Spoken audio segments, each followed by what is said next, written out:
Hi, I'm Parker Haney, and this is my presentation on the ethics of facial recognition technology, and more specifically, how law enforcement uses facial recognition technology. The use of facial recognition technology has become one of the most controversial topics when talking about the current day ethics of technology, and it's for a good reason. On one side, you have people who believe that facial recognition technology is there to only help and protect others within our society and strengthen security universally. But then there's the exact opposite side that feels that the use of facial recognition technology invades the privacy and freedom of the many, and even goes as far as implicating innocent people of crimes. In order to get a better understanding of this dilemma, we need to talk about the changes that this technology has already had in our society. But first, I feel that it is important to talk about the current state of facial recognition technology. The global facial recognition market uh, was valued at 3.86 billion in 2020, and it's only grown larger since then. And it's estimated to grow to 12.67 billion globally by 2028. So facial recognition technology is only going to become a bigger part of our lives, with the government being the main factor in its growth. This is why the discussion of facial recognition technology and ethics is so important, and it's because we don't know how invasive it will become in the future. So now I feel that it's time that I ask the main question of, is it okay for facial recognition technology to affect personal freedom and rights? And just to clarify, I'm not asking if facial recognition technology is affecting personal freedoms, because we already know that it does, but rather I'm asking if it is justified for facial recognition technology to, I guess, bypass these rights of privacy. In order to get a better scope of things, I'm going to talk about both sides of the argument with real life cases that support each side, and then maybe we can kind of answer whether the ends justify the means. One of the first cases that I found that showed how facial recognition technology could be used in the wrong way was Amnesty International's article, in which they talk about how dozens of NYPD officers tried to force their way into Derek Ingram's apartment in an attempted arrest. And the article describes the situation further, stating that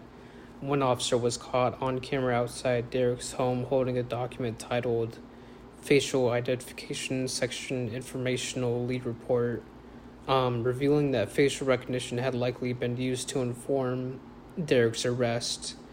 And the police left after Derek live streamed the events, and crowds of protesters gathered asking questions about the justification of Derek's arrest, but none of the police ever brought up any good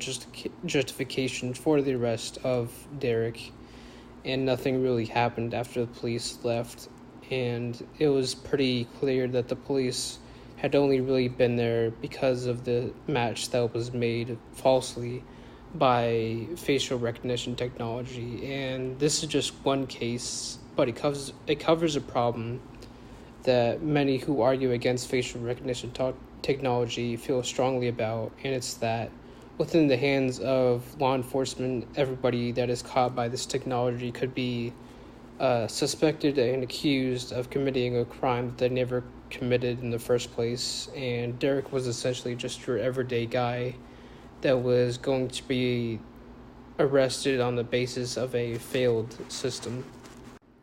After I had read up on that case, I decided that I wanted to look into just how inaccurate the facial recognition systems were, and I found a webpage from SITN, which stands for Science in the News, which is a graduate student group at the Harvard Graduate School of Arts and Sciences, and they had gathered data on how different human attributes affected the accuracy of the AI. And From the data that was collected, they determined that error rates were up to 34% higher for darker skinned females than lighter skinned males, which of course creates an even bigger issue surrounding race and how the system is more likely to wrongfully accuse someone of color. Now, I did a little bit more research and found a very similar case in which Nigeria Parks was actually arrested based off of a facial recognition match that turned out to be false. And because of this false match, Parks ended up spending 10 days in jail and paying $5,000 to defend himself, even though he was 30 miles away at the time of the accident. With this second case of a false match, I feel that it only better highlights a much broader issue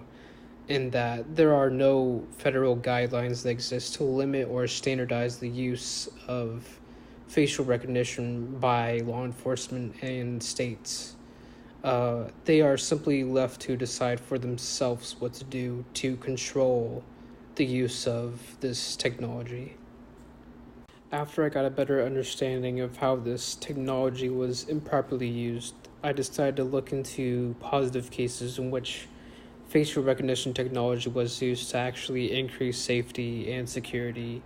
and found a case in which a 26-year-old man named Larry Griffin, who had planted a fake bomb in a subway, was identified by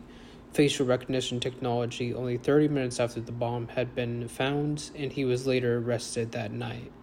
This just goes to show that the AI used in facial recognition technology can help a lot when it comes to investigations in very crowded public areas, and it can identify suspects faster than most methods can.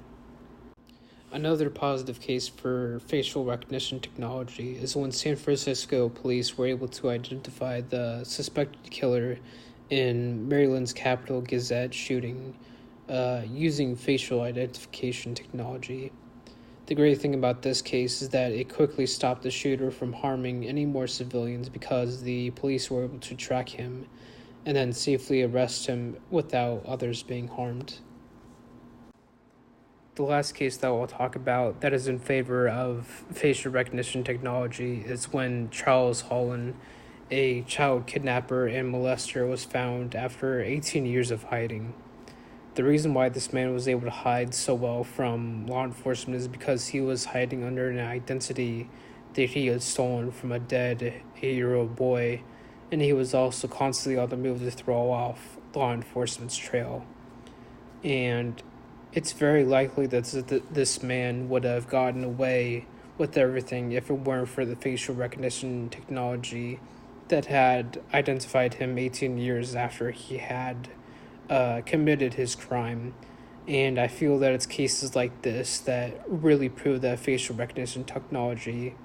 can be justified when it comes to affecting our personal freedoms. And now that we have a broader understanding of facial recognition technology and how it is used, we can ask ourselves again if it is justified for facial recognition technology to have an effect on personal freedom and rights. And personally, when looking at cases that support both sides of the argument, I feel that it is okay for facial recognition technology to affect our personal freedoms and rights because even though the technology that is used isn't always accurate, I feel that it does do more good than harm, and it does a better job at keeping people safe from potential threats. And yeah, that is the end of my presentation. Thank you.